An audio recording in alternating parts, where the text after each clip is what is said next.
So, good evening, everyone. I am Dr. Manish Jain. I am GI oncosurgeon. I am gastro oncosurgeon from Max Hospital, Saket. And जो आज का हमारा topic है जिसके बारे में हम चर्चा करना चाहते हैं वो एक बड़ा ही कॉमन प्रॉब्लम है जो हम रूटीनली अपने कैंसर डिपार्टमेंट में देखते हैं, जो है बॉवल कैंसर. सो बॉवल कैंसर के बारे में आज हम बात करेंगे, उससे जुड़े हुए कुछ लक्षण, उसके कैसे हम सिम्टम्स को जल्दी स्टेज में पहचान सकते हैं और उसका ट्रीटमेंट क्या कर सकते हैं. अगर हमारे को पता चल जाता है कि बॉवल कैंसर है किसी को, तो उसका ट्रीटमेंट क्या ऑप्शंस होती हैं आज के टाइम पे. तो ये सारी चीज़ें हमारे को आज डिस्कस करेंगे. आई थिंक बहुत सारे लोग जुड़े हैं. बहुत सारे लोगों ने मुझसे पिछले 15 दिन में क्वेश्चंस भी काफ़ी पूछे हैं. आई थिंक जैसे जैसे हम बात करेंगे मैं सारे क्वेश्चंस का लगभग आंसर दूंगा. तो सबसे पहले जानना जरूरी है कि बॉवल कैंसर होता क्या है. सो बॉवल कैंसर का मतलब है आंतों का कैंसर. जो हमारे शरीर में जो आंतें होती हैं वो एक स्मॉल इंटेस्टाइन होती है, छोटी आंत जिसको बोलते हैं, और एक होती है लार्ज इंटेस्टाइन जिसको बड़ी आंत बोला जाता है. तो जो छोटी आंत होती है वो हमारे पेट से जुड़ी होती है. जैसे हम खाना खाते हैं तो पहले हमारे पेट में जाएगा खाना, उसके बाद फिर वो छोटी आंत के अंदर जाएगा, फिर वहाँ पे कुछ डाइजेशन होगा और फिर वो बड़ी आंत के अंदर जाएगा. तो बड़ी आंत का मेन रोल होता है जो हमने खाना खाया उसमें से पानी को एब्जॉर्ब करना. और छोटी आंत का मेन काम होता है जैसे जो हमने खाना खाया है उसके अंदर से जितने भी ताकत के जितने भी चीज़ें हैं वो सारी एब्जॉर्ब करना. जैसे प्रोटीन हो गया, कार्बोहाइड्रेट हो गया, ये सब हमारी छोटी आंत के अंदर एब्जॉर्प्शन होती है. तो यूजली जो हम देखते हैं बॉवल कैंसर, वो मोस्टली हमारे पास जो आते हैं पेशेंट्स वो लार्ज कोलोन कैंसर आते हैं. मतलब बड़ी आंत का कैंसर जो है वो ज़्यादा कॉमन है छोटी आंत के कैंसर से. छोटी आंत के कैंसर भी होते हैं बट वो बहुत अनकॉमन चीज़ें होती हैं. तो हम जो मेनली डिस्कशन करेंगे वो बड़ी आंत का कैंसर और उससे जुड़े हुए लक्षण के बारे में डिस्कस करेंगे. तो अब उसके बारे में दूसरी चीज़ हमारे को जानना जरूरी ये होता है कि बड़ी आंत का कैंसर होता क्यों है, मतलब बेसिकली होगा किसको होगा. तो क्या ये उन्हीं लोगों को होगा जिनके अंदर कोई पुरानी फैमिली हिस्ट्री है कैंसर की, या कोई और, या ये साधारण किसी भी आदमी को हो सकता है. ये सारी चीज़ें डिस्कस करेंगे. और ये हमारी पॉपुलेशन में कितना कॉमन है ये भी हमें जानना बहुत ज़रूरी है कि इसका इंसिडेंस कितना है. दूसरा इसके कॉजेज़, कुछ सिम्टम्स, ये सारी चीज़ें हम डिस्कस करेंगे. तो बड़ी आंत के कैंसर के बारे में अगर मैं इंसिडेंस के बारे में बात करूं आज के टाइम पे, तो बड़ी आंत का कैंसर जो है आज के टाइम पे 3rd मोस्ट कॉमन कैंसर है. जो पूरे वर्ल्ड का अगर हम लिटरेचर देखते हैं तो वो तीसरा मेन कैंसर है. बोथ मैन एंड वुमेन, दोनों आदमी और औरत के अंदर तीसरा मोस्ट कॉमन कैंसर होता है. और अगर कैंसर रिलेटेड डेथ्स की बात करें अगर हम पूरे वर्ल्ड में, तो it is a 2nd leading most cancer. तो जो दोनों के अंदर मेन एंड वुमेन दोनों के अंदर बड़ी आंत का कैंसर जो है वो एक काफ़ी मुख्य कारण है कैंसर रिलेटेड डेथ्स का. और अगर हम बात करें कि एक नॉर्मल आदमी है जो 50 साल का है, जो बिल्कुल स्वस्थ है, एवरेज रिस्क जिसको बोलते हैं, कि एक नॉर्मल एक आदमी है जिसको कोई फैमिली हिस्ट्री नहीं है कैंसर की और उसको कोई और इंटेस्टाइन रिलेटेड कोई प्रॉब्लम नहीं है, तो उसको बाउल कैंसर होने का कितना उसको चांस है. अगर हम इसका लिटरेचर की बात करते हैं तो वो उसका आंसर है करीबन 5%. तो अगर एक नॉर्मल आदमी है जिसको बाउल कैंसर की कोई पुरानी कोई हिस्ट्री नहीं है, कोई फैमिली हिस्ट्री नहीं है, कोई इंटेस्टाइन से रिलेटेड प्रॉब्लम्स नहीं है, तो उनके अंदर चांसेस होते हैं 5% केवल लाइफ टाइम रिस्क होने का कोलोन कैंसर का. ये कैंसर के स्टेटिस्टिक्स जो हमारे पास आते हैं लेटेस्ट 2021 के अंदर जो कैंसर स्टेटिस्टिक्स आए हैं यूएस के, उसके अकॉर्डिंग ये फिगर्स हैं.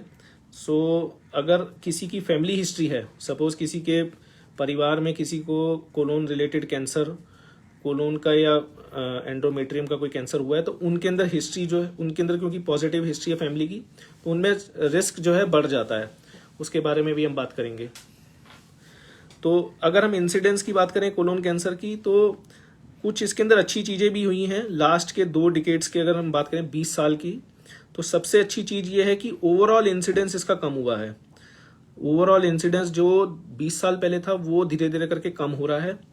और दूसरी चीज़ ये भी है कि इससे रिलेटेड जो जो ट्रीटमेंट है वो इतना एडवांस हुआ है कि जो कैंसर रिलेटेड मॉर्टेलिटी हम बोलते हैं कि कैंसर की वजह से जो जान चली जाती है, कैंसर की वजह से जो मौत हो जाती है, उसका इंसिडेंस भी काफ़ी कम हुआ है लास्ट के अगर 2 डिकेड्स की बात करें। तो ये हमारे पास एक अच्छी चीज़ें हैं कि कोलोन कैंसर जो है काफ़ी हद तक अब क्यूरेबल है अगर हम उसको अर्ली स्टेज पे पकड़ लें।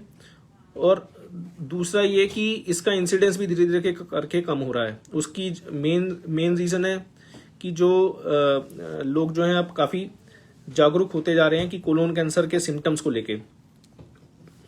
और लेकिन कुछ जो बुरी चीज़ें हैं इसके बारे में वो ये हैं, जानना जरूरी है कि जैसे जैसे हम आगे बढ़ रहे हैं, जैसे जैसे हमारा कोलोन कैंसर का इंसिडेंस जो है ओवरऑल देखा जाए तो कम हो रहा है, लेकिन ये यंग पॉपुलेशन के अंदर कोलोन कैंसर का इंसिडेंस जो है धीरे धीरे करके हम ये देख रहे हैं कि यंग कैंसर के पेशेंट्स, यंग पेशेंट्स हमारे पास आजकल ज़्यादा आते हैं। जो यंग पेशेंट्स का मतलब है less than 50 years of age. Even जो हम पेशेंट्स देखते हैं उनके अंदर even less than 40 years of age जो है काफ़ी कॉमनली हम देखते हैं अराउंड। जो हमारा अपना डेटा है from the Max Hospital, it is around 12% patients are less than 40 years of age, which is very surprising actually. तो अगर यंग पेशेंट्स की बात करें तो पहले जो था कि यंग पेशेंट्स के अंदर कोलोन कैंसर नहीं हो सकता, ऐसी चीज़ें बिल्कुल गलत हैं। यंग पेशेंट्स को भी अफेक्ट कर सकता है, लेकिन उसके लिए हमारे को एक करेक्ट तरीके से सिम्टम्स को पहचानना जरूरी है। क्योंकि यंग पेशेंट्स के अंदर हम कहें कि स्क्रीनिंग करें, हर एक पेशेंट को कोलोनोस्कोपी करें, हर एक पेशेंट्स का स्टूल टेस्ट करें, ऐसा पॉसिबल नहीं है। हमें अगर सिम्टम्स पता है तो हम उसको अर्ली स्टेज पे पकड़ सकते हैं। अगर हम इसके मुख्य कारणों की बात करें कि कोलोन कैंसर होता क्यों है, बड़ी आंत का कैंसर जो है वो होता क्यों है, सबसे मेन रीज़न जैसे मैंने आपको बताया कि 90% कैंसर जो है वो ओल्ड एज में मिलते हैं, मोर देन 50 ईयर्स या more than 60 years of age के अंदर जो मिलते हैं। तो ओल्ड एज अपने आप में एक रीज़न है इसका। दूसरा मेन चीज़ है कि लाइफस्टाइल रिलेटेड जो कॉजेज होते हैं, लाइफस्टाइल रिलेटेड कॉजेज में जैसे हमारे डाइट आ गया, एक्सरसाइज हो गया, स्ट्रेस हो गया, ये सारे रिलेटेड जो हैं, ये सारे कॉजेज जो हैं सबसे मेन रीज़न है कोलोन कैंसर के। जो मोस्टली जो फिगर है वो हमारे पास ये है कि अराउंड 50% ऑफ द कैंसर्स जो हैं that are only related to our lifestyle, colon cancer particularly. So if we can change our lifestyle and diet, I think 50% of the cancer can be prevented. That is very true for colon cancer and many other cancers as well. But यहाँ पे हम colon cancer की बात कर रहे हैं, तो हम ये धीरे बात करेंगे आगे कि डाइट क्या कारण है, कौन सा कारण है डाइट के अंदर जो कोलोन कैंसर के मेन कारणों से होता है। और 5 से 10% कैंसर ऐसे होते हैं जो हेरिडिटरी कैंसर होते हैं, कोलोन कैंसर पर्टिकुलरली। जो हम बात कर रहे हैं कि फैमिली हिस्ट्री अगर किसी की है तो उसमें से भी 5 से 10% कैंसर ऐसे होंगे जो फैमिली में ट्रेवल करेंगे। जैसे अगर किसी के फादर को कैंसर हुआ है तो उसके बच्चों को भी कैंसर होने का डर रहेगा, लेकिन ये 5 से 10% पेशेंट्स ही हमारे को मिलते हैं। उनके पर्टिकुलरली सिंड्रोम होते हैं और उनको पहचानना बहुत आसान है। वो डॉक्टरी सलाह पे जो हम टेस्ट करते हैं, ट्यूमर के ऊपर कुछ टेस्ट करते हैं, रूटीनली हर पेशेंट का किया जाता है, उससे हम पहचान लेते हैं कि इनका कैंसर जो है वो फैमिली के अंदर आगे चलने वाला कैंसर है या ये साधारण कैंसर है जो इनकी जनरेशन तक ही केवल लिमिटेड रहेगा। तो उसमें जो टेस्ट होते हैं वो ट्यूमर पे पर्टिकुलरली कुछ टेस्ट होते हैं जिसको हम बोलते हैं माइक्रोसैटेलाइट इंस्टेबिलिटी टेस्ट। तो अगर हम एज की बात करें, एज जो है हम ये कहेंगे कि अगर हम ये बात माने कि हर एक आदमी जो एक एज को पार कर गया है, 60 है, 60 ईयर्स है, 70 ईयर्स है, उनको कोलोन कैंसर होगा, ऐसा बिल्कुल गलत है कहना। Age is just a number nowadays. Important thing is that age के अंदर हम कितने एक्टिव हैं। अगर एक्टिविटी अच्छी है, अगर हम बाकी एज जो है एक जिसको कहते हैं कि age is not a modifiable risk factor, age तो है वो अपनी जगह पे आ रही है, लेकिन जो मॉडिफाइबल रिस्क फैक्टर हैं वो उसके अंदर हैं कि एज के अकॉर्डिंग अगर पेशेंट ज़्यादा एक्टिव है, अपनी लाइफस्टाइल उसका काफ़ी एक्टिव है, एक्सरसाइज प्रॉपरली कर रहा है, डाइट अच्छी ले रहा है, तो दैट वो फैक्टर्स जो हैं फिर वो एज के फैक्टर को कम कर देते हैं एज अ रिस्क फैक्टर। और जो लाइफस्टाइल रिलेटेड रिस्क फैक्टर हैं उसमें सबसे इम्पॉर्टेंट चीज़ जो आती है, जो 2 मेन हैबिट फॉर्मिंग जो लाइफस्टाइल्स हैं, जैसे पर्टिकुलरली एक्सेसिव अल्कोहल इनटेक की और दूसरा है cigarette smoking. These 2 risk factors are the main reason for particularly for colon cancer. और जो मेन जो रीज़न निकल के आ रहा है अब जो मेन रीज़न निकल के आता है हर एक कैंसर के अंदर, पर्टिकुलरली कोलोन कैंसर के अंदर, वो है ओबेसिटी, जो सेडेंटरी लाइफस्टाइल है। अगर ओबेसिटी है देन कैंसर का रिस्क जो है, कोलोन कैंसर का रिस्क जो हमने देखा है वो बढ़ जाता है। दूसरा लैक ऑफ फिजिकल एक्सरसाइज, और तीसरा है डाइट। अब डाइट की बात करें हम तो डाइट, कौन सी डाइट जो है वो कैंसर का रिस्क करती है, कोलोन कैंसर का रिस्क करती है, पर्टिकुलरली जो हम जिसको कहते हैं वेस्टर्न डाइट। वेस्टर्न डाइट का मतलब है कि विच is very high in fat and which is very low in fibre. जैसे कि जो पर्टिकुलरली जो ईजली अवेलेबल ईजी फूड्स होते हैं, जिनको हम कहते हैं बर्गर है या कुछ और चीज़ें हैं जिनके अंदर फैट कंटेंट बहुत ज़्यादा है बट फाइबर की मात्रा बहुत कम है, पर्टिकुलरली लैक ऑफ वेजिटेबल्स। ये मेन रीजंस हैं जिसकी वजह से जो कोलोन कैंसर का इंसिडेंस जो हमने देखा है कि वेस्टर्न पॉपुलेशन के अंदर जो ज़्यादा है वो हमारी इंडियन पॉपुलेशन के अंदर भी अब जो है बढ़ता जा रहा है, even in young patients also. जैसे पहले जो कहा जाता था कि यंग पेशेंट्स के अंदर incidence of colon cancer is only because of their hereditary problem, कि उनकी फैमिली के अंदर कोलोन कैंसर की प्रॉब्लम है, लेकिन इसी की वजह से इनको भी हुआ। लेकिन ऐसा जो चीज़ें हैं वो लास्ट के 20 साल के अंदर काफ़ी बदली हैं, और अब जो यंग पेशेंट्स हमारे पास आते हैं उनके अंदर कोई फैमिली हिस्ट्री नहीं होती। उनके जब हम ट्यूमर को चेक करते हैं तो उनके अंदर भी कोई हमारे को ऐसा कोई म्यूटेशन नहीं मिलता जिससे हमें पता चले कि उनकी जो जीन्स हैं वो ऊपर से आए हैं जिसकी वजह से इनको कोलोन कैंसर हुआ है। Most of the cancers in young patients also it is because of the lifestyle and the diet which is mostly responsible for colorectal cancer. तो अब डाइट के अंदर हम जो चीज़ें कर सकते हैं वो ये कर सकते हैं कि जो पर्टिकुलरली जो ऐसी डाइट है which is high in red meat, particularly जैसे जो मीट खाने वाले जो नॉन वेजिटेरियन लोग हैं उनको ये ध्यान रखना चाहिए कि जो अगर डेली बेसिस पे कोई आदमी बहुत रेड मीट्स बहुत ज़्यादा ले रहा है, दूसरा अगर प्रोसेस्ड मीट्स जो होते हैं वो ले रहा है, या फैटी डाइट जो पर्टिकुलरली है, या आप कह लीजिए स्मोक्ड मीट्स जो होते हैं, जो स्मोक्ड फूड होते हैं, मीट प्रोडक्ट्स होते हैं, अगर उनका सेवन ज़्यादा कर रहे हैं तो वो एक अपने आप में एक बहुत बड़ा रिस्क फैक्टर बन जाता है फॉर कोलोरेक्टल कैंसर। और इनको कैसे अवॉइड किया जा सकता है? अगर ऐसा नहीं है कि ये बिल्कुल रोक सकते हैं, तो करा क्या जा सकता है कि basically you can add fibre in the diet. तो फाइबर कैसे ऐड करेंगे? By adding green leafy vegetables, या कोई सैलेड ले लिया साथ में। इस टाइप की चीज़ें अगर हम लेंगे तो it balances the diet and it reduces the risk of the colon cancer. So main thing is like if we are eating more fat, less fiber, then it is definitely a risk factor in a long run for colon cancer.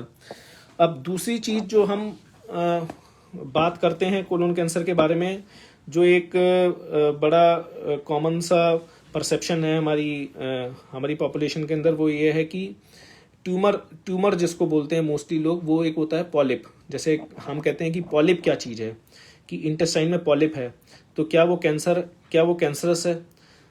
तो उसका answer ये है कि polyp जो होता है basically initial stages पे non cancerous होता है।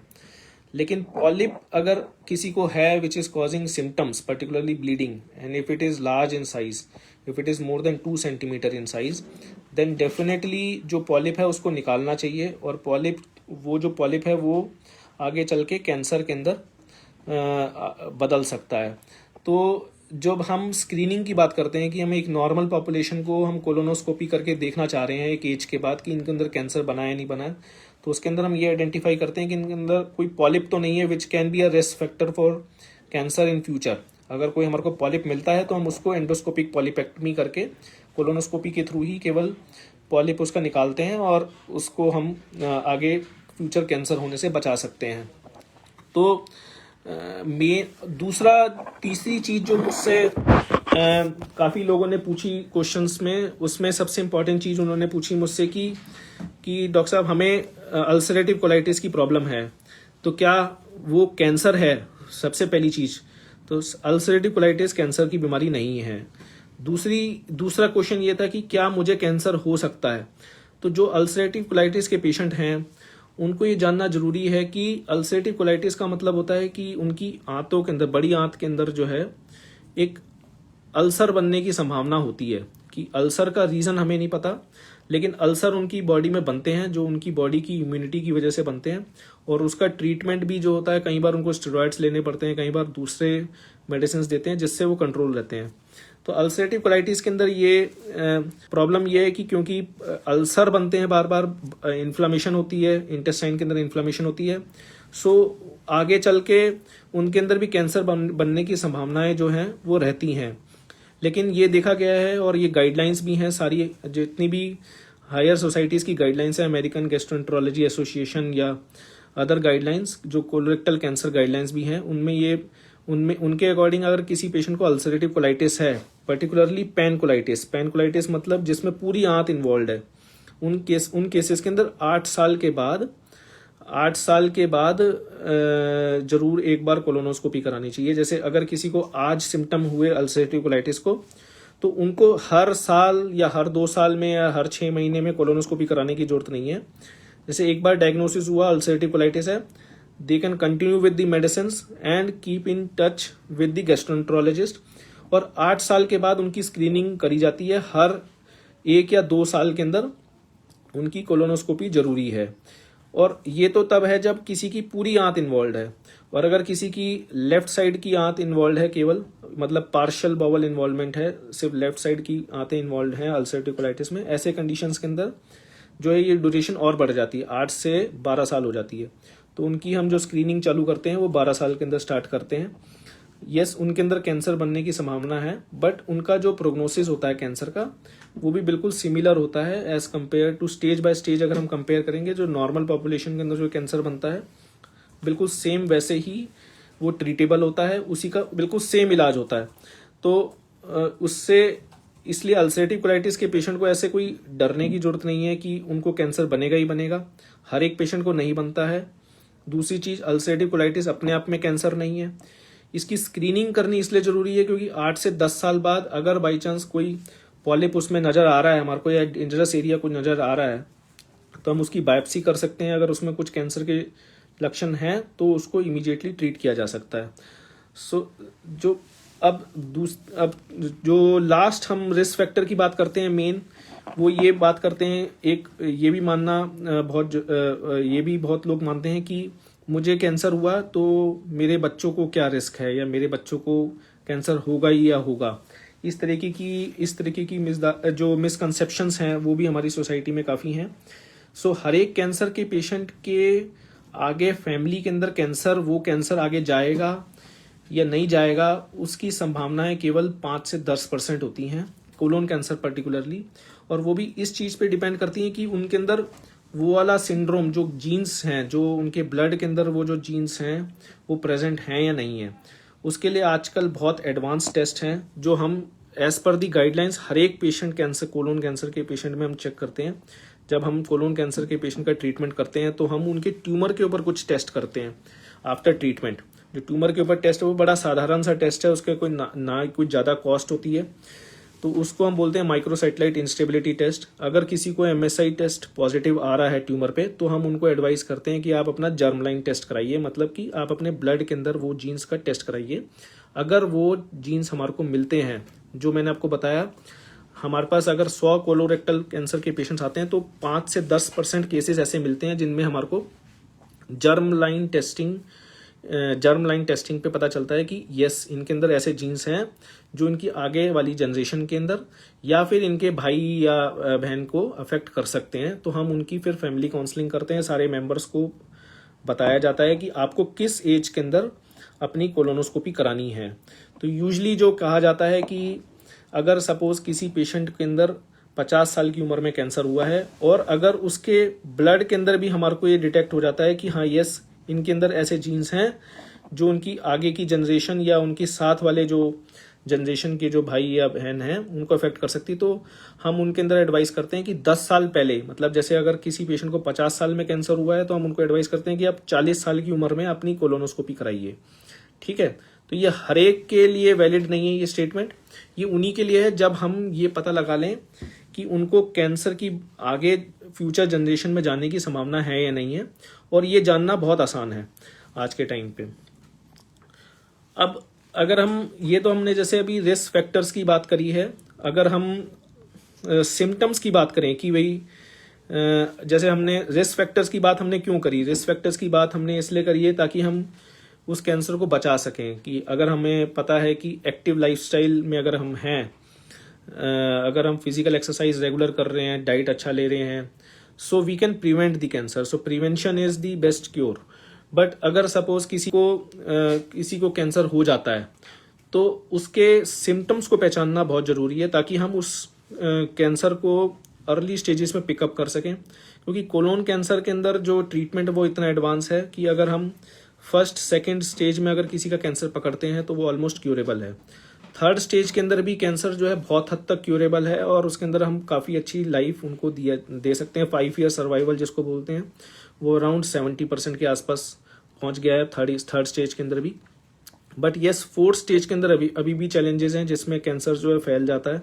उसके अंदर भी कोलोरेक्टल कैंसर के अंदर काफ़ी हमारे पास ट्रीटमेंट मॉडलिटीज़ हैं जिसमें अराउंड 5 ईयर सर्वाइवल जो होता है कैंसर का अराउंड 30 to 40% अभी भी प्रेजेंट है, जो एक टाइम पे ऑलमोस्ट नील था कि 5 ईयर तक तो कोई पेशेंट सर्वाइव नहीं करते थे। बट येस, अब के टाइम पे 30 to 40% of our patient survive for 5 year if they have stage 4 cancer. तो सबसे मेन चीज़ है कि अगर हमें कोई अलार्म सिम्टम्स पता है कि तो हम कैंसर को अर्ली स्टेजेस में पिकअप कर सकते हैं, कोलोन कैंसर को, कोलोन और रेक्टम कैंसर को। तो वो अलार्म सिम्टम्स हैं क्या? तो अगर हम अपनी बड़ी आंत को डिवाइड करें राइट साइडेड कोलोन और लेफ्ट साइडेड कोलोन के अंदर, तो दोनों साइड के कोलोन के सिम्टम्स अलग अलग हैं। तो यूजली जो लेफ्ट साइड के कोलोन के कैंसर के सिम्टम्स होते हैं वो होते हैं ब्लीडिंग पर रेक्टम, कि किसी को मोशन के अंदर ब्लड आ रहा है। तो ब्लीडिंग तो देखिए बहुत कॉमन सिम्टम है, जो अगर हम बात करेंगे कि अभी जैसे अगर मेरे को 100 लोग सुन रहे हैं तो वो ब्लीडिंग सुनते ही डर जाएंगे कि उनको लगेगा कि ब्लीडिंग तो मुझे भी हुआ है। बहुत लोगों को लगेगा ब्लीडिंग तो कभी ना कभी मुझे भी हुआ है। तो हर एक ब्लीडिंग कैंसर नहीं है, पहली चीज़ तो ये जानना जरूरी है। तो कौन सा ब्लीडिंग कैंसर हो सकता है? तो ब्लीडिंग का मतलब होता है कि जो एक तो सबसे इंपॉर्टेंट चीज़ है कि अगर किसी को मिडिल एज और ओल्ड एज के अंदर ब्लीडिंग अचानक से स्टार्ट हुआ है मोशन के अंदर, तो उसको डेफिनेटली इन्वेस्टिगेट करना चाहिए। इन्वेस्टिगेट करने का मतलब है कि उनको कोलोनोस्कोपी करनी चाहिए। सबसे पहले कोलोनोस्कोपी के लिए उनको गैस्ट्रोएंटरोलॉजी के डॉक्टर से मिलना होगा या किसी सर्जन से मिलना होगा जो उनको गाइड कर सकें, यस आपको कोलोनोस्कोपी की जरूरत है। अगर सपोज कोई यंग एज के अंदर ब्लीडिंग का पेशेंट है तो उनके अंदर मोस्टली जो रीजंस मिलते हैं वो हमारे को मिलते हैं बिनाइन कॉजेज, मतलब कि जैसे कि हेमोरॉइड्स हैं, पाइल्स हैं किसी को, या फिशर है, उस टाइप के कॉजेज ज़्यादा मिलते हैं। लेकिन अगर किसी को ब्लीडिंग परसिस्टेंट है, तो वो किसी भी एज ग्रुप का अगर पेशेंट है, अगर किसी को बार बार हो रही है, परसिस्टेंट है, तो ऐसे पेशेंट्स के अंदर अगेन इंडिकेशन बन जाती है कि हम उनको फर्दर इन्वेस्टिगेट करें बाय आइदर कोलोनोस्कोपी या सिग्मोइडोस्कोपी। उसमें हमारे को पता चल जाता है कि ब्लीडिंग का कोई और कारण तो नहीं है। तो ब्लीडिंग को पहचानना बहुत ज़रूरी है। ब्लीडिंग अगर फ्रेश ब्लड आ रहा है मोशन के अंदर तो वो भी एक जांच का कारण हो सकता है कि जांच करना ज़रूरी है। अगर किसी के मोशन का कलर बदल गया है, सपोज किसी का मोशन का कलर जो यूजली येलो कलर का मोशन है, अगर किसी का ब्लैक कलर का मोशन आ रहा है या मैरून कलर का मोशन आ रहा है, ऐसी कंडीशन में भी जांच करना बहुत ज़रूरी है कि उसका रीज़न कहीं ब्लीडिंग तो नहीं है, इंटरनल ब्लीडिंग तो नहीं है। दूसरा जो मेन अलार्म सिम्टम होता है वो होता है चेंज इन बॉवल हैबिट्स, मतलब चेंज जो उनके मोशन का जो हैबिट है। जैसे यूजली जो सबको पता होता है कि उनके मोशन का हैबिट क्या है, कि मॉर्निंग में कोई कहेगा कि मैं मॉर्निंग में 1 बार मोशन जाता हूँ, दूसरा आदमी उसी फैमिली का होगा वो कहेगा मैं दिन में 3 बार जाता हूँ। तो दोनों नॉर्मल हैं। लेकिन अगर किसी एक के साथ ऐसा हो रहा है कि उसकी मोशन की हैबिट बदल गई है कुछ समय से, तो उसको भी जांचना बहुत ज़रूरी है। मोशन की हैबिट बदलने का मतलब ये होता है कि या तो उसकी कंसिस्टेंसी चेंज हो जाए, जैसे मोशन जो है ज़्यादा हार्ड हो रहा है या उसमें म्यूकस निकल रहा है और ये परसिस्टेंट है कई दिनों से, मतलब करीबन महीना भर हो गया किसी को, अगर मोशन का कंसिस्टेंसी चेंज हो गया विदाउट एनी रीज़न, तो उसको जानना ज़रूरी है। फ्रीक्वेंसी अगर किसी की चेंज हो रही है, जैसे कि किसी को मैंने जैसे बताया कि कोई आदमी की नॉर्मल फ्रीक्वेंसी है मोशन की, दिन में 3 बार वो मोशन जाता है, अगर उसकी फ्रीक्वेंसी चेंज होके एक बार हो गई है तो उसको ये नहीं सोचना चाहिए कि मैं नॉर्मल हो गया हूँ, उसको ये देखना चाहिए कि ये पहले मैं पूरी ज़िंदगी 3 बार मोशन जाता रहा हूँ और अब फ्रीक्वेंसी वो कम हो गई है, तो उसको जांचना बहुत ज़रूरी है। तीसरी इंपॉर्टेंट चीज़ होती है change in the colour of the motion. मतलब जैसे मैंने आपको बताया कि मोशन का कलर जो है वो नॉर्मली येलो होता है, अगर उससे चेंज हो रहा है कलर विदाउट एनी रीज़न, जैसे ब्लैक हो रहा है या क्ले कलर्ड हो रहा है या रेड हो रहा है या वाइट हो रहा है, ऐसी चीज़ के अंदर भी जानना बहुत ज़रूरी है कि वो क्यों हो रहा है। उसके अंदर हम एक छोटा सा टेस्ट कर सकते हैं, उनका फीकल फॉर ओकल्ट ब्लड, मतलब स्टूल के अंदर ही हम ब्लड का चेकअप करते हैं, जिससे हमें पता चल जाता है कि स्टूल के अंदर ब्लड तो नहीं आ रहा है, और उससे हमें एक अंदाज़ा मिलता है कि उनको कोलोनोस्कोपी की ज़रूरत है या नहीं है। दूसरा इंपॉर्टेंट चीज़ जो टेस्ट होता है इनके अंदर, एक हीमोग्लोबिन का चेकअप होना बहुत ज़रूरी होता है। वो इसलिए ज़रूरी होता है क्योंकि जो हमारे राइट साइड के जो कोलोन के कैंसर्स होते हैं पर्टिकुलरली, वो यूजली जो प्रेजेंट करते हैं वो एनीमिया के साथ प्रेजेंट करते हैं। एनीमिया मतलब कि पेशेंट को कोई और सिम्टम नहीं होगा, केवल टायर्डनेस होगी। जैसे कोई एक मिडिल एज का आदमी है, 45-50 ईयर्स ऑफ एज, जो एक नॉर्मल काम कर रहा है, अपने ऑफिस जा रहा है, सब कुछ काम कर रहा है, अचानक से उसको लगने लगा है कि पिछले 1 महीने से मैं काफ़ी जल्दी थक जाता हूँ। तो ऐसी कंडीशन में उसको सबसे पहले एक हीमोग्लोबिन की चेकअप करानी चाहिए। हीमोग्लोबिन अगर कम निकलता है मिडिल एज के अंदर, ओल्ड एज के अंदर, तो उसके अंदर जो डिक्टम है, जो हमें MBBS के टाइम से ही पढ़ाया जाता है कि अगर एक मिडिल एज और ओल्ड एज के एक आदमी के अंदर अगर हीमोग्लोबिन कम हो रहा है तो सबसे पहले उसके कोलोन की जांच होनी चाहिए, क्योंकि राइट साइड के अंदर कोलोन का कैंसर हो सकता है। उसका रीज़न क्या है कि राइट साइड के जो कोलोन के कैंसर जो होते हैं वो मैसिव ब्लीडिंग कभी नहीं करते, तो मोशन का कलर भी नहीं बदलेगा, मोशन के अंदर कोई खून वैसे रेड ब्लड भी कभी नहीं दिखाई देगा, और जिसको बोलते हैं ब्लड का रिसना ना, जिसको थोड़ा थोड़ा करके ब्लड निकलना, कुछ सेल्स निकलने ब्लड के, उस तरीके से उनकी प्रेजेंटेशन रहती है। और कुछ महीने के अंदर वो पेशेंट्स जो होते हैं वो पूरी तरीके से अपना ब्लड जो है उनका कोलोन के थ्रू निकल जाता है और उनका हीमोग्लोबिन जो है ड्रॉप कर जाता है। ऐसे पेशेंट्स यूजली हमारे पास बहुत कॉमनली आते हैं, जो और ऐसे ही पेशेंट्स जो होते हैं वो काफ़ी मिसट्रीट होते हैं बाहर। जैसे अगर किसी को एनीमिया है, सपोज एक यंग मेल है, मिडिल एज ग्रुप का मेल आदमी है, और उसको एनीमिया हो रहा है, तो मोस्टली क्या रिएक्शन रहेगा किसी का भी कि हम आयरन टैबलेट्स ले लेते हैं। तो आयरन टैबलेट्स नहीं लेनी है ऐसी कंडीशन में। सबसे पहले तो अपनी कोलोन की जांच करानी है, क्योंकि उस कंडीशन के अंदर जिनको एनीमिया हो रहा है उनके अंदर कोलोन कैंसर की होने की संभावनाएं काफ़ी बढ़ जाती हैं। उनको जरूर जांच करानी चाहिए अपनी कोलोनोस्कोपी। ये बात जाननी बहुत ज़रूरी है, क्योंकि हर एक ब्लीडिंग जो है, जो कोलोन के थ्रू जो ब्लीडिंग हो रही है, वो आंखों से नहीं दिख सकती। बहुत सारे केसेस के अंदर जिसको हम बोलते हैं ओकल्ट ब्लीडिंग, जो आंखों से नहीं दिखती है लेकिन फिर भी ब्लीडिंग हो रही है, ऐसे कंडीशंस हमारे को बहुत कॉमनली मिलते हैं। तो इसलिए हमारे को ये जानना जरूरी है कि राइट साइड के कोलोन कैंसर पर्टिकुलरली जो प्रेजेंट करते हैं वो एनीमिया के साथ प्रेजेंट करते हैं। अब मेन सबसे इम्पॉर्टेंट और दूसरे क्या सिम्टम्स हैं जो कोलोन कैंसर के होते हैं, वो यूजली पेन हो गया या परसिस्टेंट ब्लोटिंग हो गई, किसी को मतलब भरा भरा सा पेट लगता है बहुत ज़्यादा और काफ़ी टाइम से लग रहा है ऐसा, और उनका वेट कम होते आ रहा है, उनकी एपेटाइट कम होती जा रही है, तो ऐसी कंडीशन में भी जांच करना बहुत ज़रूरी है।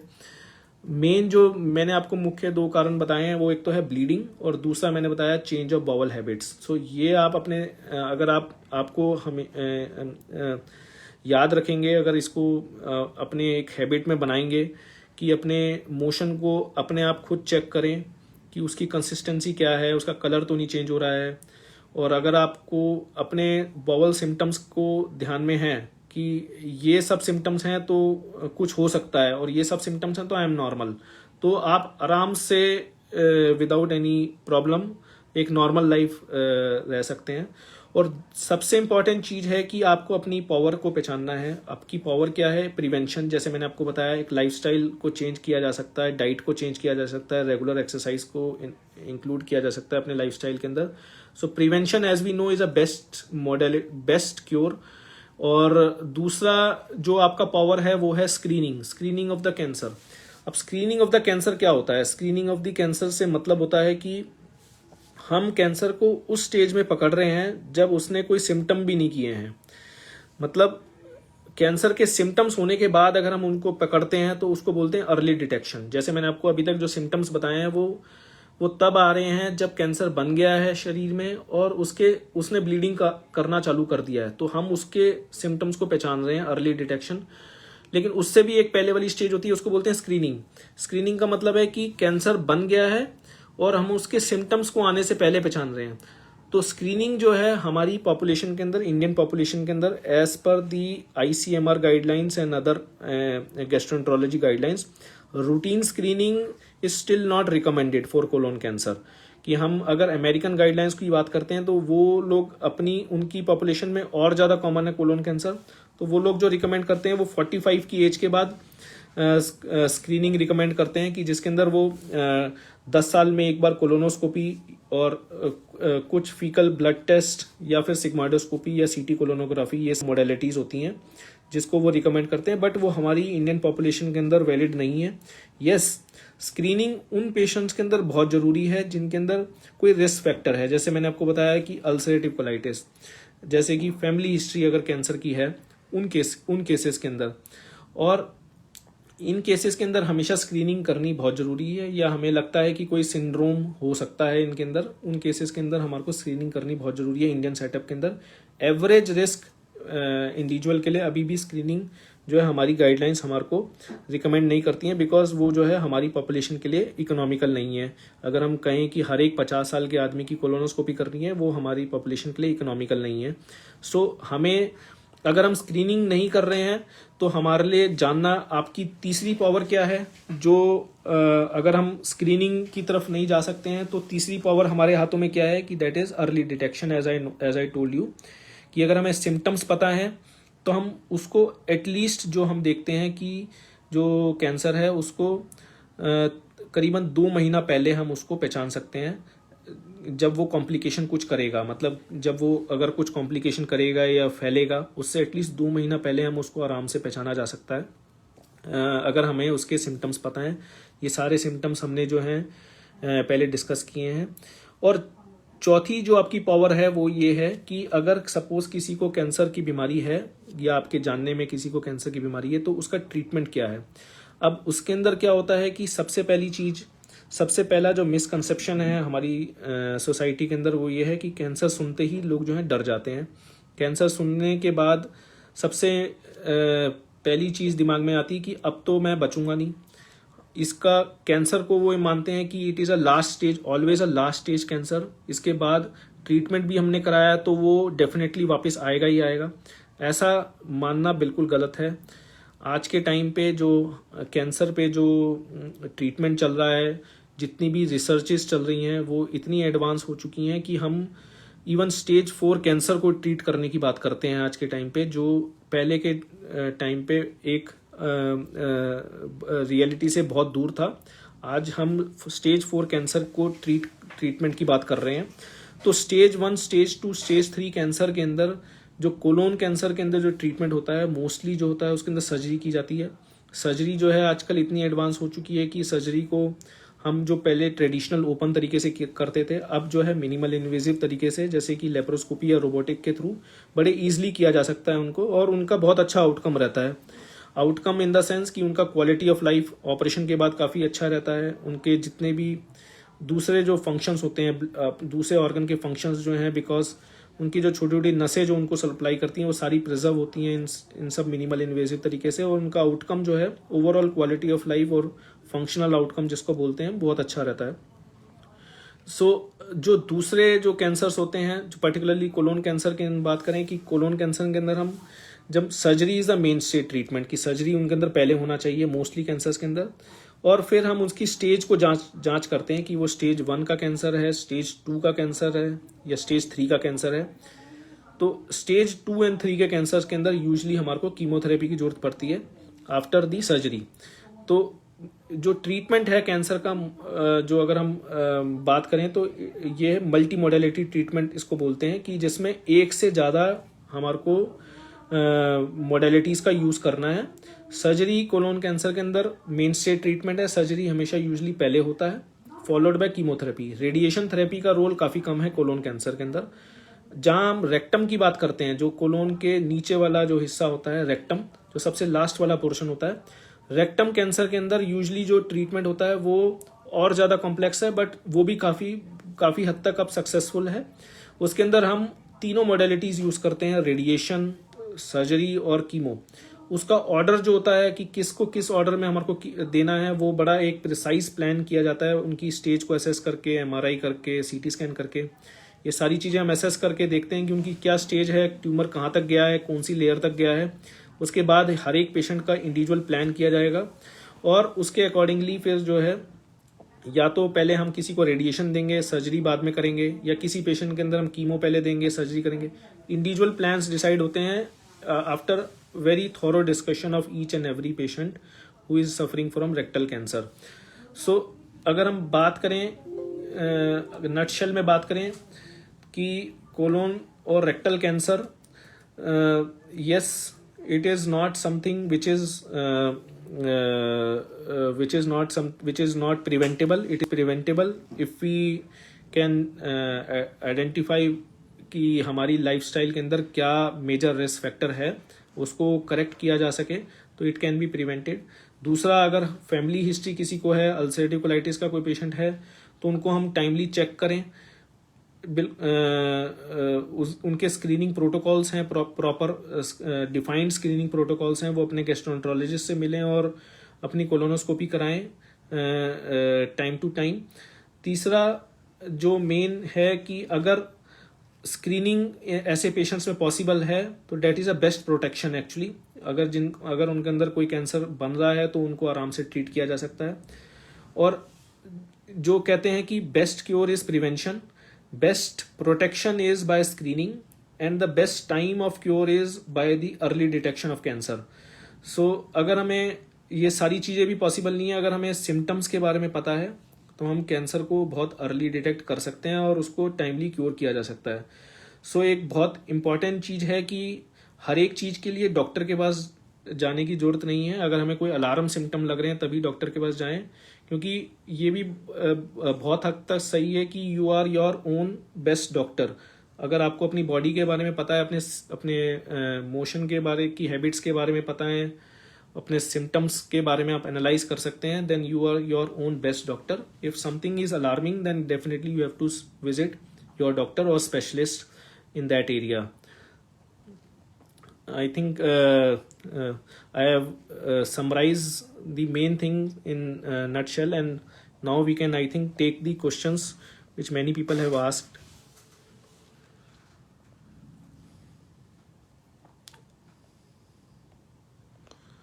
So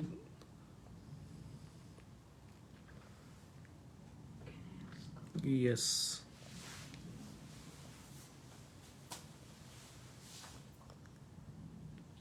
So sir, first question we have, sir, if I have risk factors, are there any chances I can make to reduce the risk? Yes, अगर किसी ने क्वेश्चन पूछा है कि अगर मुझे कोई रिस्क फैक्टर है तो क्या उनको कम किया जा सकता है। सो हम रिस्क फैक्टर्स को डिवाइड करते हैं इस तरीके से कि there are certain risk factor which are modifiable and there are certain risk factor which are non modifiable. So modifiable risk factors होते हैं जैसे कि हमारी लाइफस्टाइल से related, diet, active exercise, high fibre diet अगर कोई ले रहा है, लो फैट डाइट ले रहा है regularly, that is a good thing. But अगर कोई आदमी बहुत हाई फैट डाइट ले रहा है और फाइबर उसकी डाइट में काफ़ी कम है, तो दैट इज़ अ प्रिवेंटेबल, तो उससे हम रिस्क को कम कर सकते हैं अगर हम उसकी डाइट को चेंज करें।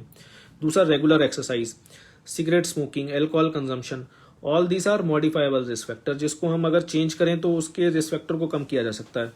बट लेकिन कुछ फैक्टर्स होते हैं जो नॉन मॉडिफाइबल रिस्क फैक्टर होते हैं, उसमें पर्टिकुलरली फैक्टर्स आते हैं जैसे कि एज। अगर ओल्ड एज है तो हम उसको चेंज नहीं कर सकते, तो एक एज है तो age is a one of the risk factor, but it is not the only risk factor कि हर एक ओल्ड एज आदमी को कैंसर होगा, ऐसा बिल्कुल गलत है। उनके अंदर हमारे को केवल वॉच रखना है, केवल अर्ली सिम्टम्स को डिटेक्ट करना है। इससे हम ट्रीटमेंट को बहुत इजी बना सकते हैं अगर हम बहुत अर्ली पकड़ लेते हैं स्टेज में। दूसरा, जो नॉन मॉडिफाइबल रिस्क फैक्टर्स आते हैं जैसे कि किसी की अगर फैमिली हिस्ट्री है कोलोन कैंसर की और हमें पता है कि उनकी जो हमने जेनेटिक टेस्टिंग करी है उसके अंदर भी कुछ ऐसे जीन्स हैं जो आगे उनके बच्चों को अफेक्ट कर सकते हैं। ये जो फैक्टर्स होते हैं वो नॉन मॉडिफाइबल रिस्क फैक्टर्स में आते हैं। तो उन पेशेंट्स के अंदर जो है again the treatment is we can not modify these factors. उनकी अगर फैमिली हिस्ट्री है, अगर वो जीन्स प्रेजेंट हैं तो वो तो कैंसर करेंगे ही करेंगे, लेकिन उनके अंदर इंपॉर्टेंट चीज़ जो मॉडिफाई की जा सकती है वो ये है कि उनके अंदर अर्ली डिटेक्शन किया जा सकता है। So next question from Mr. Somi Bira. Does hepatitis B vaccine prevents cancer? So hepatitis B vaccine जो है वो लीवर कैंसर को प्रिवेंट करती है, बट यस कोलोन कैंसर, आज हम जैसे कोलोन कैंसर की बात कर रहे हैं तो कोलोन कैंसर को के अंदर उसका रोल नहीं है। Okay. Where exactly is the cancer located in the bowel by Anushka Sharma? सो जो अगर हम बात करें कोलोन की, तो कोलोन जो है हमारी जो बड़ी इंटेस्टाइन है, जो बड़ी आंत जिसको बोलते हैं, उसके जो पार्ट्स होते हैं हम उसको अगर हम डिवाइड करेंगे तो राइट कोलोन एक होता है, ट्रांसवर्स कोलोन जो राइट और लेफ्ट के बीच में एक ट्रांसवर्स कोलोन होता है, तीसरा होता है लेफ्ट कोलोन, उसके आगे होता है सिग्मोइड और उसके नीचे होता है रेक्टम। तो मोस्टली जो कैंसर्स मिलते हैं वो सिग्मोइड कोलोन के मिलते हैं फॉलोड बाय रेक्टम, और जो दूसरे नंबर पे जो कैंसर्स मिलते हैं हमारे को राइट कोलोन के अंदर। ट्रांसवर्स कोलोन के कैंसर जो हैं कम होते हैं, but yes we see lot of patients with transverse colon cancer also, but mostly जो पेशेंट्स आते हैं वो लेफ्ट साइडेड कोलोन कैंसर के ज़्यादा कॉमन है as compare to right side colon cancer. So question from Miss Bhavna Bansal. What are the initial screening tests to know if you are suffering from colon cancer? So screening test जैसे मैंने आपको बताया कि सबसे important test उसमें होता है colonoscopy, और दूसरा इम्पॉर्टेंट टेस्ट होता है faecal for occult blood testing, और तीसरा जो इम्पॉर्टेंट टेस्ट है जो रेडियोलॉजी रिलेटेड मतलब सीटी स्कैन रिलेटेड है, सीटी कोलोनोग्राफी, विच इज़ वो भी हमारी कोलोन को अंदर से जांच कर सकता है, बट जो मेन जो टेस्ट है वो कोलोनोस्कोपी और faecal occult blood testing. But हमारी पॉपुलेशन के अंदर एवरेज इसके लिए कोलोनोस्कोपी, रूटीन कोलोनोस्कोपी और फीकल ब्लड टेस्ट जो है अभी तक रिकमेंडेड नहीं है किसी भी गाइडलाइंस में। यस अगर कोई रिस्क फैक्टर लग रहा है, फैमिली हिस्ट्री है कैंसर की या कोई इंटेस्टाइन की और कोई प्रॉब्लम है, तो ऐसे पेशेंट्स के अंदर यस कोलोनोस्कोपी करनी बहुत ज़रूरी है, और वही एक मेन टेस्ट है कोलोन कैंसर को जानने के लिए। Okay. In continuation of this question, she asked diet to be followed to avoid such cancer. So main चीज़ है कि अपनी डाइट के अंदर फाइबर का एडिशन। सो फाइबर का एडिशन मतलब कि हमारे को ग्रीन लीफी वेजिटेबल्स और सैलेड, ये दो चीज़ें बहुत ज़रूरी हैं, और जो मेनली अनसैचुरेटेड फैट्स होते हैं, जैसे जो इजी फैट्स होते हैं विच इज़ जो बहुत हाई फैटी डाइट्स होती हैं उनको अवॉइड करना है। ये दो चीज़ें मेन हैं जिसकी वजह से कैंसर होने के रिस्क बढ़ जाते हैं, क्योंकि फैटी डाइट्स जितनी भी होती हैं that causes inflammation of the colon. So और जो फाइबर होता है that reduces the inflammation of the colon. तो अगर इंटेस्टाइन की अंदरूनी कोई इन्फ्लामेशन, कोई कारण जो है, कोई ऐसा खाना है जो इंटेस्टाइन की इन्फ्लामेशन कॉज कर रहा है, तो वो कैंसरोजेनिक है। तो diet rich in fibre, low in fat. Occasionally तो हर एक आदमी जो है फैटी फूड खाता है, but yes it should not be regular. अगर रेगुलरली कोई खा रहा है तो that is a risk factor definitely. We have a question from Miss Somi Bira. Is colonoscopy procedure is painful? So colonoscopy जो है उसका यूजुअल ड्यूरेशन होता है 6 से 7 मिनट, और कोलोनोस्कोपी करने से पहले पेशेंट को यस डेफिनेटली एंजाइटी रहती है कि ये पेनफुल प्रोसीजर है, but nowadays it is done very commonly, so gastroenterologists are very properly trained in colonoscopy and it is not very painful. If it has to be done, it should be done. Okay. Another question from Miss Somi is what are the cancer screening test names? So cancer screening test जैसे मैंने आपको बताया कि colonoscopy main है और दूसरा faecal occult blood testing, ये दो मेन टेस्ट हैं। उसके अलावा सीटी कोलोनोग्राफी और सिग्मोइडोस्कोपी को भी हम यूज़ कर सकते हैं कुछ सिलेक्टिव पेशेंट्स के अंदर। We have a question from Miss Anushka Sharma. What are my chances for recovery after treatment? सो उसके लिए हमारे को ये जानना जरूरी होता है कि किसी को अगर कोलोन कैंसर की बीमारी है, तो कोलोन कैंसर की बीमारी जो हम बात करते हैं अगर उसकी ट्रीटमेंट की, तो हम सबसे पहले उसकी क्लिनिकल स्टेज की बात करते हैं कि वो हमारे को स्कैन्स जो हमने कराए हैं, सीटी स्कैन्स कराए हैं या कोलोनोस्कोपी कराई है या बायोप्सी कराई है, उसके अंदर कौन सी स्टेज में हमारे को कैंसर लग रहा है। सो एक प्लान बनाया जाता है कोलोन कैंसर के पेशेंट्स के अंदर कि इनको पहले कीमोथेरेपी देना है या पहले सर्जरी करनी है। यूजुअली जो फर्स्ट सेकंड थर्ड स्टेज के जो पेशेंट्स होते हैं उनके अंदर सर्जरी पहले की जाती है एज़ कम्पेयर टू कि जो फोर्थ स्टेज के पेशेंट्स होते हैं उनके अंदर हम पहले कीमोथेरेपी करते हैं। और हमने जो देखा है कि जो ट्रीटमेंट का जो सक्सेस है वो डायरेक्टली लिंक होता है हमारी स्टेज ऑफ द कैंसर से। अगर स्टेज बहुत ज़्यादा है, किसी की थर्ड या फोर्थ स्टेज में कैंसर पकड़ा गया है, मतलब कि that is called the late detection of the cancer, तो उसके अंदर डेफिनेटली जो है आउटकम खराब होता है। But yes, there are many modalities की बात करेंगे हम, तो अभी मैं जैसे आपको सिंपल मोडेलिटीज़ के बारे में बता रहा हूँ। सर्जरी के अंदर भी ऑप्शंस बता रहा हूँ कि मिनिमल इन्वेजिव सर्जरी है हमारे पास, लेप्रोस्कोपी है, रोबोटिक है। उसके ऊपर अगर हम जाते हैं तो हमारे पास कीमोथेरेपीज़ के बहुत सारे ऑप्शंस हैं। हमारे पास टारगेटेड थेरेपीज़ रहती हैं जो हम देते हैं अगर कुछ पर्टिकुलर जीन डेफिशिएंट्स हैं उस ट्यूमर के अंदर, वो हम सारे पेशेंट्स में चेक करते हैं। और फिर इम्यूनोथेरेपी भी कोलोन कैंसर के अंदर यूज़ की जाती है, बहुत सिलेक्टिव पेशेंट्स के अंदर। हर एक पेशेंट में यूज़ नहीं की जा सकती, की कॉस्ट भी बहुत ज़्यादा है और हर एक पेशेंट में उसको यूज़ करने का फ़ायदा भी नहीं है। अगर फोर्थ स्टेज के कुछ पेशेंट्स के अंदर यूज़ की जाती है, but these are the modalities which has to be use very scientifically and if it is required. So we have another question from Miss Kiran Dhingra. Colon surgery and chemotherapy done. Now what prevention I should follow? So colon surgery and chemotherapy done, तो इसका मतलब ये है कि you have already won the battle, so now you just have to keep watch by doing regular followups. So जो initial follow up का जो protocol है वो हर 3 महीने में आपको अपने डॉक्टर से मिलना है।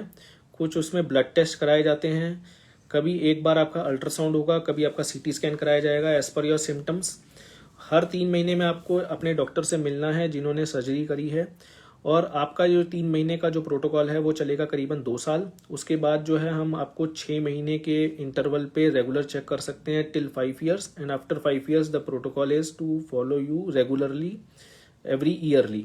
सो 1 साल में एक बार, उसके 5 साल के बाद चेक कराना। तो इनिशियल पहले 2 साल के अंदर हमारे को कैंसर के वापस आने की संभावनाएं ज़्यादा होती हैं, तो इसलिए जो उसका प्रोटोकॉल होता है वो ज़्यादा एग्रेसिव होता है कि हर 3 महीने में आपको जाके अपनी कुछ टेस्ट कराने हैं, कुछ ट्यूमर मार्कर्स कराने हैं, कुछ आपको ब्लड टेस्ट कराने हैं, और अगर ज़रूरत है तो सीटी स्कैन कराना है, वो आपको डॉक्टर बताएंगे। So in continuation, she asked like, what is the chances for recurrence and symptoms I should watch? सो आपका ट्रीटमेंट अगर हुआ है और अगर आपको लग रहा है कि जैसे आप बिल्कुल आपको बिल्कुल नॉर्मल स्वस्थ होने के लिए आपको यूजुअली जो टाइम लग जाता है वो 1 से 2 महीने, कि आपकी बॉवल मूवमेंट्स जो है नॉर्मल हो जाएं। उसके बाद आपको जो मेन सिम्टम है और जिस पे आपको वॉच रखना है वो ये है कि आपकी वेट गेन हो रहा है या नहीं हो रहा है, एक नॉर्मल वेट पे आप आ गए हैं या नहीं आ गए हैं। अगर आपका रेगुलर नॉर्मल वेट एक इनिशियल पहले 4 या 5 महीने के अंदर आपका वेट गेन होगा, उसके बाद आप एक नॉर्मल वेट पे आ जाएंगे अपने। अगर वो वेट गेन हो रहा है, एक नॉर्मल वेट आप मेंटेन कर रहे हैं उसके बियॉन्ड, तो that is a very good sign. और अगर आपको लगता है कि वेट लॉस हो रहा है तो then again it should be investigated, पहली चीज़। दूसरा, लॉस ऑफ एपिटाइट, जो हमने देखा है जिनको कैंसर वापस आता है उनके अंदर भूख खत्म हो जाती है। अगर आपको लग रहा है कि किसी वजह से भूख खत्म हो रही है या कोई कारण नहीं है, लेकिन आपको लग रहा है कि अब मेरे को खाने की इच्छा नहीं करती, तो उसके अंदर भी आपको चेक कराना है। कोई पेट में दर्द है या फिर आपको लग रहा है वीकनेस ज़्यादा बढ़ती जा रही है, हीमोग्लोबिन फॉल कर रहा है, या कोलोन कैंसर के अंदर हम एक चीज़ का वॉच रखते हैं विच इज़ ट्यूमर मार्कर। तो कुछ पेशेंट्स के जो ट्यूमर होते हैं वो ट्यूमर मार्कर बनाते हैं which is known as CA level जिसको हम बोलते हैं। तो CA पे आपको कंटिन्यूस वॉच रखना है, हर 3-3 महीने पे चेक कराएं। और अगर आपको लगता है कि वो बढ़ रहा है तो ऐसे कंडीशन के अंदर उसका again without any symptoms it should be investigated. So sometimes क्या होता है कि ट्यूमर मार्कर बढ़ जाता है उससे पहले, सिम्टम्स आने से पहले, तो उसको भी इन्वेस्टिगेट करना जरूरी होता है। So So we have a question from Mr. Praveen Kumar. Sir cancer में कितना वेट लॉस होता है? सो कोलोन कैंसर के अंदर वेट, जैसे हम अगर वेट लॉस की बात करेंगे तो सिग्निफिकेंट वेट लॉस की अगर 10% बॉडी वेट लॉस हो रहा है 6 मंथ्स के अंदर, that is considered as a significant weight loss. कि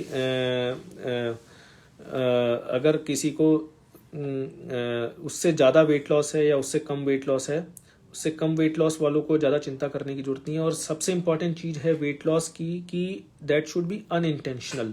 कोई आदमी ये कहे कि मैं डाइटिंग कर रहा हूँ कई दिनों से और मेरा वेट लॉस हो रहा है और उससे कोई लिंक नहीं है कैंसर का, तो अनइंटेंशनल वेट लॉस। और जो क्लासिकल जो टीचिंग है कि 10% अगर वेट लॉस किसी का हुआ है लास्ट 6 मंथ्स में, that is considered to be a significant weight loss and उसको जरूर इन्वेस्टिगेट करना चाहिए। सबसे इंपॉर्टेंट चीज इसमें होती है अनइंटेंशनल।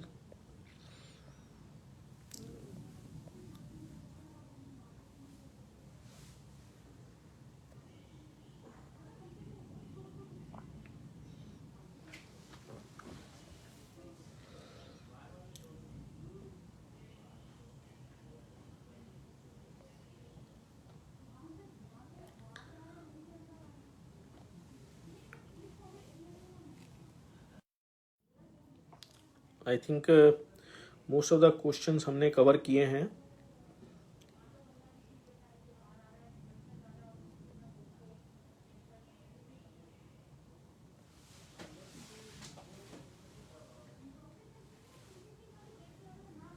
सो एक क्वेश्चन है मिसेस रंजीता जैन का कि my husband was diagnosed with stomach cancer in June 2021 and he had surgery, chemo and radiation therapy. Recent PET CT shows no tumor. I want to ask you that what should he do so that cancer does not recur? I mean any lifestyle changes. So I think कि stomach cancer जैसे आज का topic नहीं है, but yes because आपने question पूछा है तो मैं इसका आंसर करना चाहूँगा। स्टमक कैंसर के अंदर सबसे इम्पॉर्टेंट चीज़ है कि अगर पहले कोई रिस्क फैक्टर था, जैसे स्टमक कैंसर के अंदर सबसे इम्पॉर्टेंट रिस्क फैक्टर्स अगेन वही डाइट एंड स्मोकिंग की हिस्ट्री या अल्कोहल की हिस्ट्री। अगर ऐसी कोई रिस्क फैक्टर था तो उसको तो डेफिनेटली बंद करना ही करना है। दूसरा जो इम्पॉर्टेंट चीज़ है वो हमारे को ये ध्यान देनी है स्टमक कैंसर के पेशेंट्स के अंदर कि इसके अंदर कोई ट्यूमर मार्कर नहीं होता है हमारे पास। जो एक जैसे कोलोन कैंसर के अंदर हमारे पास ट्यूमर मार्कर्स होते हैं जो बड़े इफेक्टिव ट्यूमर मार्कर्स हैं, स्टमक कैंसर के ट्यूमर मार्कर उतने इफेक्टिव नहीं है। तो हमें स्टमक कैंसर के ट्रीटमेंट के बाद काफ़ी स्ट्रिंजेंट फॉलोअप रखना चाहिए। हर 3 महीने में आपको अपने डॉक्टर से मिलना है और कुछ चेकअप कराना है। सबसे इंपॉर्टेंट चीज़ इसमें होती है ब्लड टेस्ट, जिसमें हम हीमोग्लोबिन चेक करते हैं, उनको क्लिनिकली एग्जामिन करते हैं। अल्ट्रासाउंड या सीटी स्कैन ऑल्टरनेट करके कराए जाते हैं कि 3 महीने में अल्ट्रासाउंड किया, फिर 6 महीने में सीटी स्कैन किया, फिर 9वें महीने के अंदर हमने अल्ट्रासाउंड किया, फिर सीटी स्कैन किया। अगर हमें जरूरत लगती है कहीं पे कि सीटी स्कैन पे कोई गांठ दिख रही है अंदर, तब इंडिकेशन बनती है पेट स्कैन की। अदरवाइज रूटीनली पेट स्कैन करने की जरूरत नहीं है stomach cancer treated stomach cancer patients के अंदर, वो एक ओवर इन्वेस्टिगेशन है। अगर हमें लगता है कि स्टमक कैंसर कोई सीटी पे या अल्ट्रासाउंड पे कोई ऐसी गांठ दिख रही है जिसको फर्दर इन्वेस्टिगेशन की जरूरत है, तब हम पेट स्कैन एडवाइस करते हैं।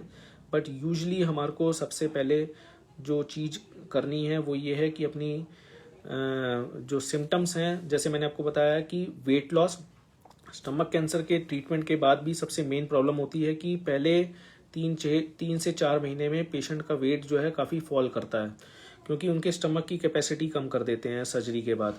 तो जैसे हम बेरियाट्रिक सर्जरी करते हैं जिसके अंदर हम मोटे से पतला होने के की जो सर्जरीज होती हैं, बेरियाट्रिक सर्जरी जिनको बोलते हैं, उनके अंदर भी हम स्टमक की कैपेसिटी को कम करते हैं। इसी प्रकार से स्टमक कैंसर की जब हम सर्जरी करते हैं तो उनके अंदर भी स्टमक की कैपेसिटी काफ़ी कम कर देते हैं।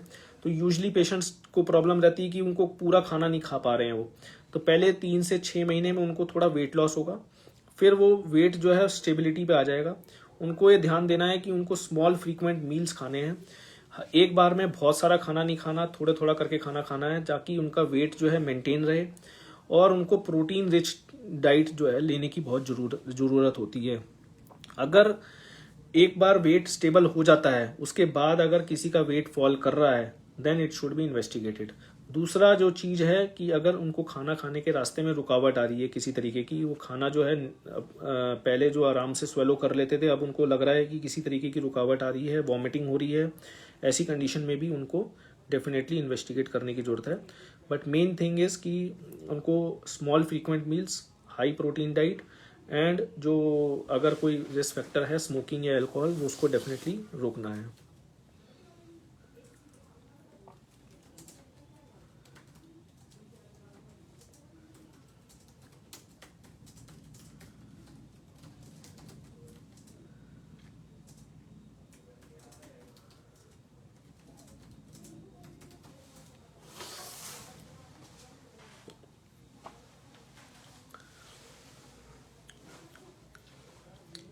आई थिंक हमने काफ़ी क्वेश्चंस को लिया है. आई थिंक इसके ऊपर अभी क्वेश्चंस तो नहीं है, और most of the things I have already covered. So I really thank you to all people who have watched this Facebook live, and I would like to answer all the questions who want to ask me.